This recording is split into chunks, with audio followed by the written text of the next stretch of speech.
Brooklyn College is a very important part of the Junction area. Brooklyn College actually started in downtown Brooklyn in three buildings. One was, I think, 66 Court Street, right around the corner from Borough Hall. And there was another building on, I think, um, Washington Street or Johnson Street. I'm not sure. So you had three buildings. And this is in 1930. 1930 is when the Brooklyn College was established in downtown Brooklyn. But the City University wanted a campus of their own instead of three buildings in a congested area with traffic, downtown Brooklyn.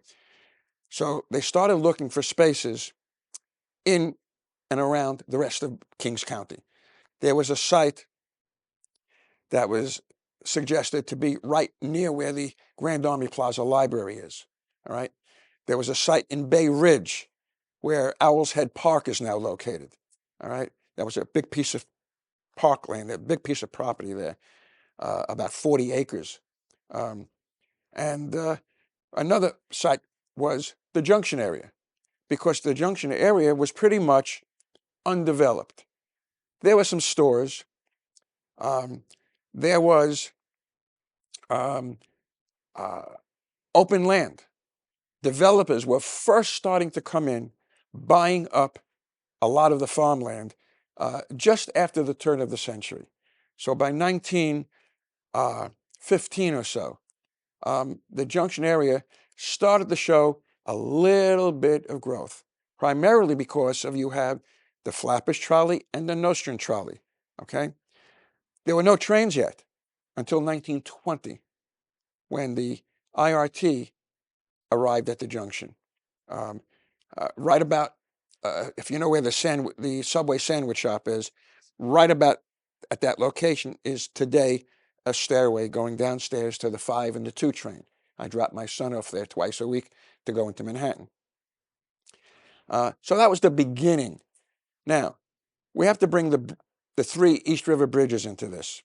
The Brooklyn Bridge opened in 1883, and that started I guess you can call the migration of the overcrowded lower part of Manhattan, the tenements, to move without taking a ferry, with their own horses and wagons, across the Brooklyn Bridge. By the way, the Brooklyn Bridge did have trolleys and trains on it originally. The trolleys and trains were eliminated in the 1940s, which widened the roadway for cars, because after World War II, cars became very popular in America. The Williamsburg Bridge was next. That opened in 1903. It connected the Lower East Side, where the tenements were, a lot of Orthodox Jews, a lot of Hispanics, migrating across into Williamsburg, Brooklyn. And today Williamsburg, Brooklyn is very Orthodox. And there is a big Hispanic population as well. And then, of course, in 1909, the Manhattan Bridge. And where did the Manhattan Bridge end up? On Flatbush Avenue, all right? It was originally called the Flatbush Avenue Extension, and that extended from the end of the bridge to Flatbush Avenue. And even today, it's, I think, still called the Flatbush Avenue Extension. So you had people coming across these three East River bridges into Brooklyn. Developers saw dollar signs and started to buy up farmland. In Brooklyn, you had the Ditmas Farm in Flatbush, and in Flatlands, you had the Vanderveer Farm right on the southern end of the Flatbush area, the northern end of the Flatlands area. The two villages, Flatbush to the north, Flatlands to the south. And Vanderveer was pretty much right in the center of those two villages. By the way, the two villages were annexed into the city of Brooklyn. Flatbush was annexed in 1896 into the city of Brooklyn, and Flatlands was annexed in 1896. And 2 years later, in 1898, the 5 boroughs became the 5 boroughs of New York City. All right, the consolidation of all of the 5 boroughs in January 1st, 1898. So these 3 bridges bringing populations, because developers started to buy up the farmland starting in the late 1890s right into the 1920s. And that's when subway service came to the junction in 1920. So now there was a site that they were looking for a Brooklyn college. And the site by the junction was very expensive. It was a little over 40 acres of land. There was a small golf course there at one time. Ringling Brothers had their circus set up there on a couple of occasions during the spring time for the circus to set up. And that land was owned by a company called Wood-Harmon, Harmon, Wood-Harmon. And in 1931, the property was for sale for $5,500,000. Well, this was during the Depression, and the city wasn't looking to spend that kind of money to develop a Brooklyn campus. There's a booklet that I had, and I'm glad I made a Xerox copy of the pages from this book, because I loaned the book to somebody, and I never got the book back, and I don't remember who I loaned it to many years ago. And in this booklet was a 4-page article on the need for a Brooklyn campus of the City University, because Brooklyn students had the population to deem a development of a Brooklyn campus of the City University, because Brooklyn had a big population. So in 1931, Wood-Harmon was selling the property for $5,500,000. In the meantime, the selection committee looking for a site saw a site in Bay Ridge. They saw a site next to the Grand Army Plaza Library. By the way, the library wasn't there yet until 1941. Okay, so land was available, and it was the Depression. So the Wood-Harmon company said, you know what? I'm going to drop it down from $5,500,000, $4,600,000. All right. Well, still, it was the middle of the Depression, and the city wasn't really in the market to spend that kind of money. Time went on, and they were still looking for sites, and they were going to settle on the site next to where the Grand Army Plaza Library was built. And then Wood-Harmon said, you know what? He dropped it down to $2,600,000 from $4,600,000. And the city was still hemming and hawing. And finally, Wood-Harmon realized he's not going to sell his land. So the Brooklyn College campus got its land, are you sitting down, for $1,600,000. A bargain, even in the time of the Depression. And we're thankful for that. So the development of the Brooklyn College campus was a vital shot in the arm for the development of the Flatbush Junction. When the campus was opened in 1937, the campus wasn't completed. I mean, the landscaping wasn't done yet. I have a picture in a book that shows the 1937 campus of the quadrangle between Ingersoll Hall and Boylan Hall. And the whole quadrangle is flooded after a rain with wooden planks crisscrossing so the students can get to their classes. You wouldn't dare try to walk past somebody to get from one building to the next, because if you took one step too far, you'd end up in the mud. So the campus opened, and now you have all these young folks coming to the campus on the Flatbush trolley, the Nostrand trolley, and the IRT. Today it's the 2 and the 5 train. So with all these young people coming, merchants started to realize we can open up some stores to sell clothing, shoes, all right, sneakers. There were cafes opening, restaurants. And not only was it important for the students, but what about the developments of the housing? At the turn of the century, in 1894, the Germania Real Estate Company bought the Vanderveer farm. The Vanderveer family farmed it for about 200 years. And they established the Vanderveer development. And so you had housing developments. Now, this wasn't apartment house. These were private homes detached homes, and that was the very beginning of the housing developments in the Flatbush area. And so now merchants started to open up butcher shops, hardware stores, uh, specialty shops. People can buy things for the houses. Hardware was very important. If someone wanted to fix something in their house, they needed a screwdriver, they needed screws. So all of these shops started to open up along Nostrand Avenue and along Flatbush Avenue in and around the Junction area. And of course, you had the college, and you had the stores, you had the population expanding.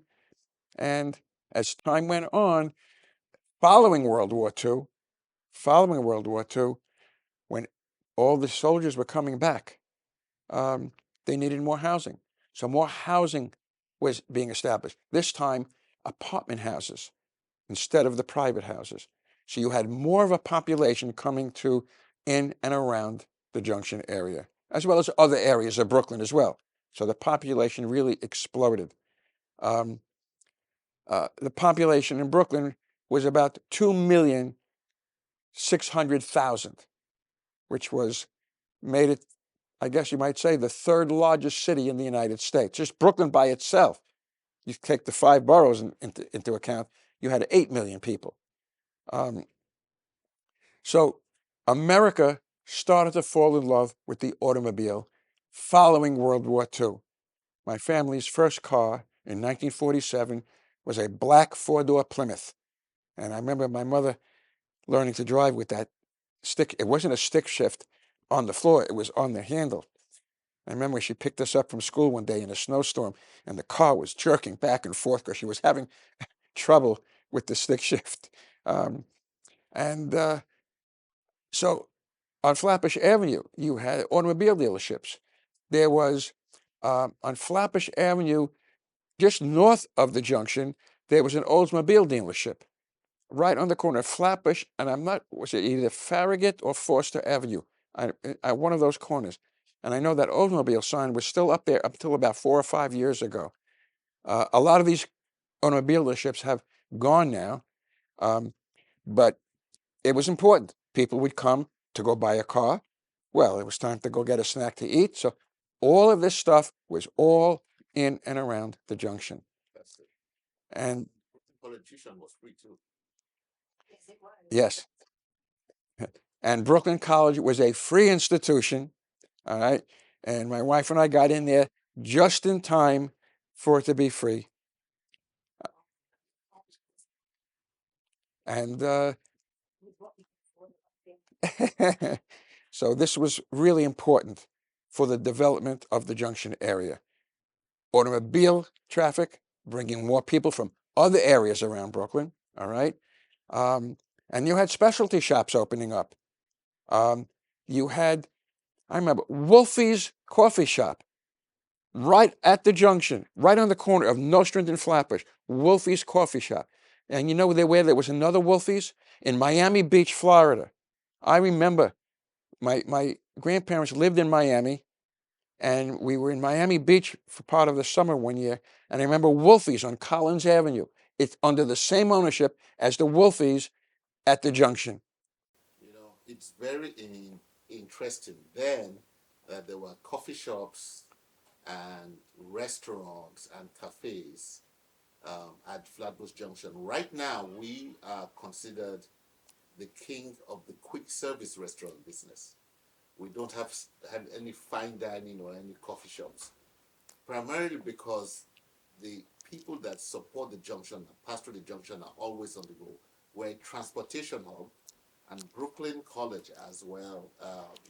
So the students come in, go to classes, and they're out. So it's most of the restaurants that thrive and survive at the junction are really quick service restaurants. Other things were changing as well. If we go to the 1930s, right next to where the Philip Howard apartment house is, there was a, a, a company that sold coal for the furnaces.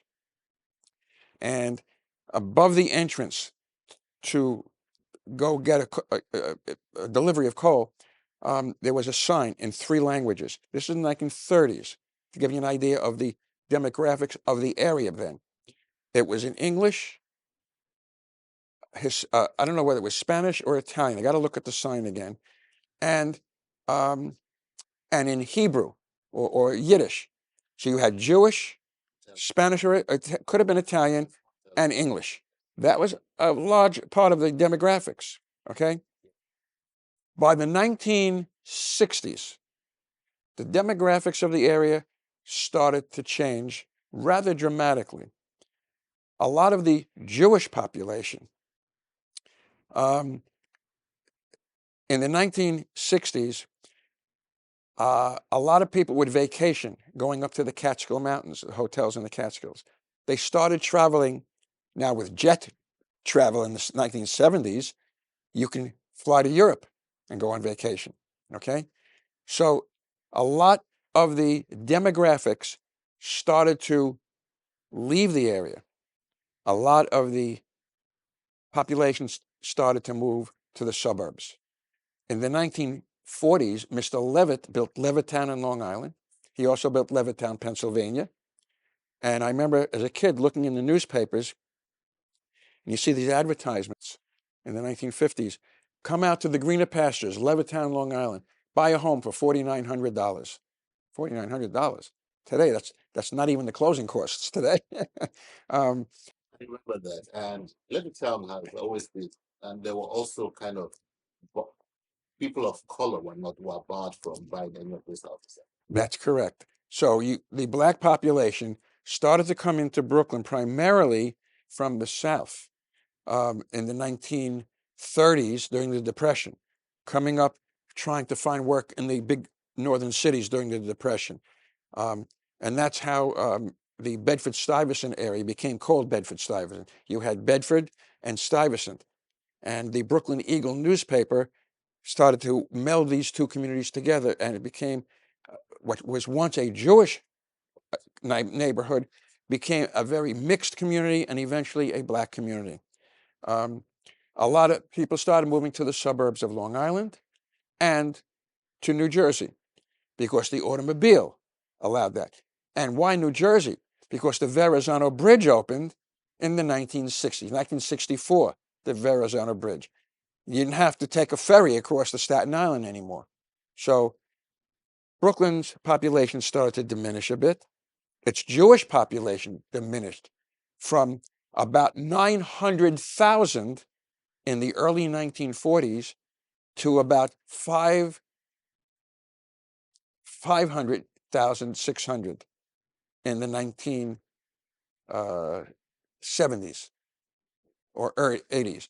Today, the Jewish population is up now to about 600,000 in Brooklyn, which is a sizable amount of population. So the population and the demographics changed. You also have the Caribbean community from Jamaica, from Haiti, a lot of the islands in the Caribbean that have now made Flatbush and part of Flatlands where I live, part of their, not part, but their home now. So it's a very, very mixed demographic area of Flatbush and Flatlands now. My block right here in Flatlands, my block alone is the United Nations. We're Jewish. We have another Jewish household. My next door neighbor we're attached to is Jamaican. My next door neighbor here, which we share the driveway with, they're Pakistani. Wonderful young family. Next door to my neighbor here, 2 houses down, is a young Chinese couple. Then you have Puerto Rican. Across the street, we have Trinidad and Tobago. You have Jamaican. You have, let's see, down the block is another cross street, Puerto Rican. Okay, so it's a very, very mixed community. It still holds there today. Flatbush is I used to call it a melting pot. Yes, definitely a melting pot, this area. That's why the junction is very unique because all these cultures meet at the junction to shop, Yes. to eat, and to take public transportation. So many of our programs and many It's for us as a business improvement district. Anytime we host programming, we have to be cognizant of the diversity of the cultures. Now, I live about uh, a good 12 to 14 blocks from the junction. So I'm not really part of the junction, but we've gone to Target at the junction to go shopping, absolutely. And I've used the Subway sandwich shop at the junction. All right. And there's one other two places that we've used. But we drive there because if we're going to Target, you're going to have a car full of stuff. And it's very convenient, very convenient. And of course, the parking lot at the junction now makes it very convenient for people to come not on public transportation, but with their cars. And sometimes people come from outside the area. So that's very important. And we have to recognize the fact that of the buses, there are 8 bus routes that plow Oh my goodness. that go to Canarsie, Brighton Beach, Mill Basin. Mill Basin, Yes. all the way downtown Brooklyn, So that alone, and another very attractive feature we have is the dollar that is primarily uh, uh, uh, supported by the Caribbean communities.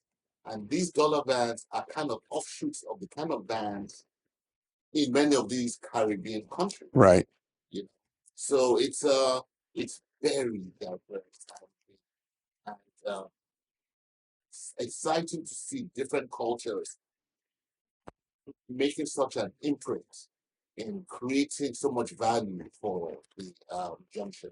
And that's why, for us as a business improvement district, maintaining that cultural vibrancy is important, not just with the large businesses like the Targets of the world, but also making sure that the small mom and pop stores still remain in the area, because all that diverse business mix is what draws in all traffic, especially foot traffic, to support the area and to keep the area busy.